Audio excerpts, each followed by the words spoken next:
안녕하세요. 오재현입니다. 개헌과 선거로 보는 1950년대 한국 정치사 세 번째 시간으로서 오늘은 3대 국회의원 총선거와 4.4.5입 개헌에 대해서 살펴보겠습니다. 이 4.4.5입 개헌이라는 말 자체가 좀 어려운 말인데 이 말의 의미가 도대체 뭘까? 이것을 우리가 이해하는 것이 오늘 강의의 포인트라고 할 수가 있습니다. 그리고 이것을 이해하기 위해서는 당시 이 개헌을 위해서 정부 여당이었던 자유당이 바로 이 개헌선 확보, 즉 재적의 3분의 2 이상을 확보하기 위해서 어떤 노력을 했고 이것이 어떠한 또 난항을 겪었으며 결과적으로 이것이 어떠한 결과를 가져왔는가, 이것을 함께 이해해 볼 필요가 있을 것 같습니다. 자, 그러면은 우리는 도대체 이승만 대통령이 1952년에 발췌 개헌을 했음에도 불구하고 왜 2년 만에 또다시 개헌을 원하게 되었는지, 왜 개헌을 할 수밖에 없게 되었는지 그 이유를 먼저 확인할 필요가 있어요. 이러한 그 이승만 대통령의 개헌의 의도를 이해하기 위해서는 다시 우리가 당시 대통령을 어떻게 뽑았는지 그 대통령 뽑는 선출 방식부터 확인할 필요가 있습니다. 대통령을 처음 뽑았던 것이 1948년의 제헌헌법이죠. 이 제헌헌법에 따라서 1948년도에 초대 대통령이 선출되었는데 그때 대통령을 선출하는 방식은 일단 국회에서 국회의원들이 소위 간접선거를 통해서 대통령을 뽑는 거고, 그리고 임기는 4년이고, 그리고 또 하나 바로 대통령은 1차 연임만이 가능했다는 거예요. 즉 한 번만 더 할 수 있는 거죠. 대통령을 그 이상은 할 수 없도록 연임의 제한 조건이 있었다는 겁니다. 그런데 이제 그 앞서 언급했던 그 대통령을 국회에서 국회의원들이 간접적으로 뽑는 방식은 이제 1952년 발췌 개헌을 통해서 바뀌었죠. 대통령 직선제로 바뀌었어요. 근데 그때 미처 뭘 못 바꿨냐면은 대통령을 한 번만 더 할 수 있는, 즉 1차 연임만을 가능하게 한 이 연임 제한 조건을 미처 손을 못 댔다는 겁니다. 그러다 보니까 이제 어떤 문제가 발생하느냐, 1956년도에 3대 대통령 선거가 예정되어 있는데 이 3대 선거에는 이승만이 아예 출마조차를 할 수 없는 거예요. 왜냐하면은 1948년도에 초대 대통령을 했고 1952년도에 발췌 개헌까지 해가면서 두 번째 대통령을 이미 했기 때문에 1956년도에는 바로 이 연임 제한 조건에 걸려서 이승만 대통령은 출마 자체가 불가능했다. 근데 문제는 더 나오고 싶은 거죠. 더 대통령을 하고 싶은 거예요. 그럼 어떻게 하면 되겠습니까? 또 헌법을 바꾸면 되는 거죠. 바로 이승만의 출마 자체를 가로막고 있는 그 제헌헌법상의 1차 연임만 가능하게 한 그 연임 제한 조건을 삭제함으로써, 그것을 어떻게든지 바꿈으로써 이승만 대통령이 1956년은 물론이고 그 이후 선거에도 계속 나올 수 있는 그 길을 열어놓고자 새로운 헌법 개정을 시도하게 됐다는 거죠. 그런데 그 이승만 대통령 입장에서 이미 한번 헌법을 고친 경험이 있잖아요. 1952년도에 발췌 개헌을 한 경험이 있는데 이때 너무 힘들었다는 거죠. 그러니까 이제 뭐 국회 밖에서 막 조직을 막 동원하고 민의를 동원하고, 그리고 결국에는 계엄령까지 선포해서 군대까지 동원해서 국회를 거의 겁박해가지고 헌법을 어렵게 고쳤단 말이에요. 그러니까 이렇게 헌법을 어렵게 고쳐본 사람으로서 2년 만에 다시 헌법을 고칠 때 그러한 어려운 과정들을 또 되풀이하고 싶지는 않은 겁니다. 그러면 이제 어떻게 하면 좀 헌법을 쉽게 고칠 수 있느냐? 국회를 장악하면 되는 거죠. 국회에서 정부 여당이 정말 뭐 과반 이상이 아니라 재적의 3분의 2, 즉 헌법을 얼마든지 뜯어 고칠 수 있는 의석을 확보하면 되는 거예요. 그래서 이승만 대통령은 일찍부터 준비합니다. 즉 1954년 5월에 제3대 국회의원 총선거가 있었는데 이 3대 국회의원 총선거부터 결국에는 이승만이 미리 다 준비해가지고 거기서 정부 여당인 자유당이 과반 정도가 아니라 재적 3분의 2 이상을 확보할 수 있도록 여러 가지 조치를 취하게 돼요. 먼저 그동안 같은 여당이었지만 뭔가 자신의 권력에 굉장히 좀 위협적인 존재로 잠재적으로 존재하고 있었던 이범석을 비롯한 족청계를 완전히 자유당에서 제거하게 되고요. 그게 53년도의 모습이고, 이렇게 해서 자유당을 재정비한 다음에 자기 친위 체제로 자기 최측근인 이기붕을 내려보내서 이기붕을 중심으로 자유당을 재편한 다음에 이제 이 국회의원 선거를 앞두고 자유당 이름으로, 즉 자유당의 공천을 받아서 국회의원 선거에 출마하려고 하는 후보자들에게 나는 무조건 다음에 이승만 대통령의 임기 연장을 가능하게 하는 개헌에 찬성하겠다 라고 하는 그런 어떤 찬성 서약을 받고 그들에게 이제 국회의원 선거에 나갈 수 있는 공천권을 주게 돼요. 그리고 나서 이제 이 선거전이 치러졌을 때 어쨌든 이미 서약한 이 자유당 공천자들이 다수 당선될 수 있도록 또 금권과 관권을 총동원해가지고 그들을 지원하게 되는 거죠. 그 결과 1954년 5월에 있었던 제3대 국회의원 선거에서는 사실은 이제 자유당이 과반 이상의 압도적인 의석을 확보하는 데 성공하게 됩니다. 다만 이 성공은 절반의 성공이었어요. 과반 이상의 다수의 의석을 확보했지만 개헌에 필요한 3분의 2까지는 도달하지 못했습니다. 그러니까 약간 부족하게 된 거죠. 그러니까 이제 자유당이 어떠한 시도를 하느냐. 이제 뭐 과반 이상은 얻었고, 이제 그 3분의 2에서 약간 모자른 것만 메꾸면 되니까, 당시 무소속으로 출마했다가 당선되었던 사람이 한 67명 정도, 여전히 한 30% 이상 있었는데, 그 무소속 국회의원들을 회유를 해가지고, 그 중에 일부를 이 헌법 개정에 찬성토록 그렇게 설득을 했습니다. 그러니까 이미 과반 이상을 획득한 자유당의 의석과 그리고 이런 어떤 설득과 회유에 넘어가서 이제 이 개헌에 찬성하는 무소속 국회의원들을 합하면은 제적 3분의 1을 훌쩍 넘기게 됐던 거죠. 그럼 뭐 이제 이대로 그냥 표결만 하면 국회에서 그냥 그 숫자만 가지고 투표만 하면은 개헌은 쉽게 이루어질 수 있는 거였어요.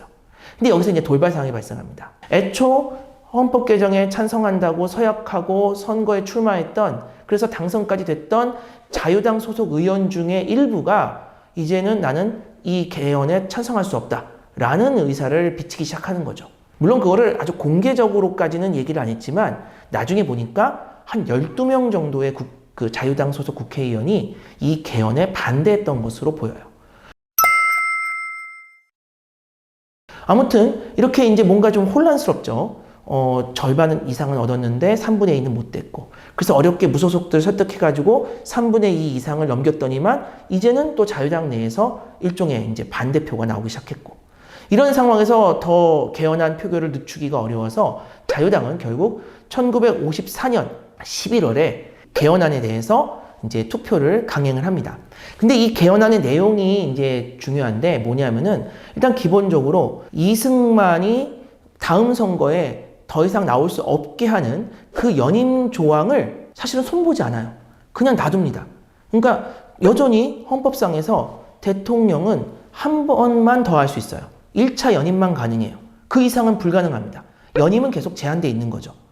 그러면 도대체 뭐를 바꿨다는 말이냐? 바로 부칙에다가 이런 조항을 넣는 겁니다. 이 헌법 개정이 이루어질 당시 대통령에 한해서는 그러한 대통령의 연임 제한 조항이 적용되지 않는다 라는 예외 조항을 하나 집어넣는 거예요. 그럼 이건 어떤 효과가 있느냐? 이거는 여전히 대한민국 헌법은 대통령의 연임을 제한하고 있는 거죠. 모든 사람이 사실은 다 거기에 적용이 되는 거예요. 하지만 딱 한 사람만 예외인 거죠. 누구? 이 헌법이 개정되던 당시의 대통령. 그런 사람은 딱 한 명밖에 없는데 바로 이승만 대통령이죠. 이승만 대통령 한 사람에게만 그 연임을 제한하는 조항을 적용하지 않는 방식으로 이승만에게 56년 3대 대통령 선거는 물론이고 앞으로 모든 선거에 계속 출마할 수 있는 길을 열어준 겁니다. 아주 독특한 방식의 헌법 개정이라고 할 수 있죠. 자, 어쨌든 결과적으로는 이승만이 또 선거에 나올 수 있게 하는 헌법 개정이에요. 자, 그래서 이 개정안에 대해서 국회가 표결에 들어갔는데 당시 국회 제적이 203석이었습니다. 그럼 203석의 3분의 2면은 이제 계산을 한번 해보셔야 되는데 이게 몇 석이냐면은 135.33333 이렇게 나아가는 의석이에요. 즉 135.3333보다 같거나 커야만 이 헌법 개정안은 이제 통과가 되는 거죠. 그런데 표결 결과 국회에서 표결을 했는데 표결 결과 찬성표가 몇 표가 나왔느냐? 135표가 나온 겁니다. 자, 그러면 이제 이게 비교를 해야 되는데 기준은 135.3333인데 135표가 나온 거예요. 그럼 기준보다 아래죠. 즉 기준을 채우지 못한 겁니다. 그렇기 때문에 개헌안 표결은 결국에는 부결되어 버린 거예요. 실제로 당시 사회를 봤던 자유당 소속의 국회 부의장은 이 개헌안 결과에 대해서 부결을 선포했어요. 왜? 기준에 도달하지 못했기 때문에.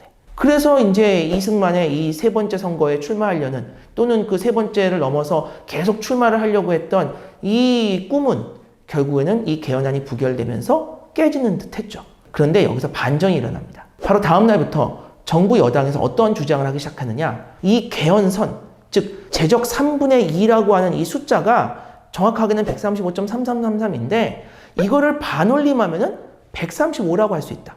그럼 기준선이 내려오는 거죠. 135로 내려오게 되고, 그러면 이것은 실제 투표에서 이 개헌안에 찬성한 135표하고 같아지는 거예요. 같아지면은 그것은 그 기준선을 충족하는 거거든요. 즉 가결이 되는 겁니다. 그러니까 이러한 논리, 즉 기준선을 반올림을 통해서 끌어내림으로써 투표된 숫자하고 맞추는 이러한 방식으로 결국에는 정부에서 투표 결과가 가결이라고 주장하기 시작했고, 그러자 이제 그 다음날 자유당은 다시 국회를 소집해가지고 스스로 자신들이 부결 선포했던 그 결과에 대해서 이거는 기준을 반올림하면은 결국에는 표결 결과하고 같아지므로 이거는 부결이 아니라 가결이다. 이런 식으로 결국에는 이 선거의 결과를 번복하는, 이 투표의 결과를 번복하는 조치를 취하는 거죠. 그렇게 함으로써 바로 부결 선포되었던 이 개헌안은 가결로 완전히 번복되고 뒤바뀌게 되었고, 그 결과 결국 이승만은 다음 선거부터는 어떤 횟수 제한에 관계없이 출마할 수 있는 그런 자격을 얻게 되었다는 겁니다. 그런데 이때 이 결국에는 부결을 가결로 바꾸는 데 있어서 가장 결정적인 역할을 한 논리, 바로 그 반올림의 논리를 당시 용어로 4.4.5입이라고 불렀어요. 이 4.4.5입의 뜻은 4는 버리고 5는 올린다는 뜻이거든요. 바로 반올림의 원리죠. 반올림을 당시에는 좀 어려운 한자어로 4.4.5입이라고 불렀기 때문에 사람들은 이렇게 반올림을 통해서 부결에서 가결로 바뀜으로써 통과된 이 헌법 개정안을 4.4.5입 개정안 또는 이 조치를 4.4.5입 개헌이라고 부르게 되었고, 오늘날까지도 우리는 이 개헌을 4.4.5입 개헌이라고 부르고 있는 것입니다. 자, 그런데 이 문제는 이 4.4.5입이라는 것이 어떠한 법적인 근거도 없는 논리라는 거예요. 우리 법 어디에도 기준선이 소수점으로 나갈 때 그거를 반올림해서 기준선을 바꿔라, 뭐 이러한 규정은 없다는 거죠. 사실 수학에서는 반올림만 있는 것이 아니죠. 올림 같은 것도 있어요. 만약에 올림을 하게 되면은 기준선은 136이 돼버립니다. 그러니까 이걸 반올림할 거냐 올림할 거냐는 함부로 결정할 수 있는 것이 아니라 그냥 있는 그대로 비교하면 되는 거죠. 135.3333과 135를 비교해서 뭐가 더 크고 작은지만 따지면 되는 건데, 여기서 아무 법적 근거 없이 반올림이라는 근거를 갖고 들어와서 기준선을 임의로 낮췄다는 데에서 이 개헌은 불법적인 개헌이고요. 또 하나, 이미 스스로가 국회 본회의에서 부결 선포한 안건에 대해서 그것을 다시 투표하거나 하지 않고 다시 안건을 제출하고 다시 투표하고 이렇게 하는 조치 없이 그대로 스스로 결정 내렸던 것을 번복하는 이러한 조치를 취한 것은 국회법에 나오는 일사부재의 원칙을 정면으로 위배하는 또 불법적인 조치였다. 그러니까 이러한 불법에 불법이 더해져서 이루어진 개헌이 바로 4.4.5입 개헌이었다. 이렇게 정리할 수가 있겠고요. 또 하나는 이러한 그 불법을 통해서 결국 어떠한 결과가 나왔느냐, 바로 이승만 대통령은 그 누구도 누리지 못하는 연임 제한에 어떠한 저촉도 받지 않는 그러한 자유로운 특권을 혼자서 얻게 됐다. 그러니까 여전히 헌법에는 대통령의 연임 제한은 남아 있었던 것이고, 근데 이제 부칙에 예외 조항을 넣어서 이승만 한 사람에게만 특권을 부여하는 방식의 개헌으로서 혼자서만 그러한 연임에 어떤 제한이 없는 특권을 누리게 되었다는 것입니다. 자, 이렇게 해서 이제 이승만은 이후 선거에 계속 출마를 할 수 있게 되었어요. 자, 그러면은 이제 다음 강의에서는 이러한 4.4.5입 개헌이 뭐 얼마나 큰 충격이겠습니까? 이 말도 안 되는 일이 발생을 한 건데, 이러한 충격은 국민들에게도 큰 충격이었지만 당시 야당 국회의원들에게 특히 충격이었어요. 당시 야권은 굉장히 서로 분열되어 있었고 지리멸렬했었는데, 이러한 충격을 받으면서 그들은 비로소 힘을 모으기 시작합니다. 그러면서 두 개의 이제 중요한 야당 정당이 탄생하게 되는데, 바로 이 두 개의 정당인 민주당과 진보당의 창당 과정에 대해서 다음 시간에 살펴보도록 하겠습니다. 자, 그럼 오늘 강의는 여기서 마치도록 하겠습니다. 예, 감사합니다.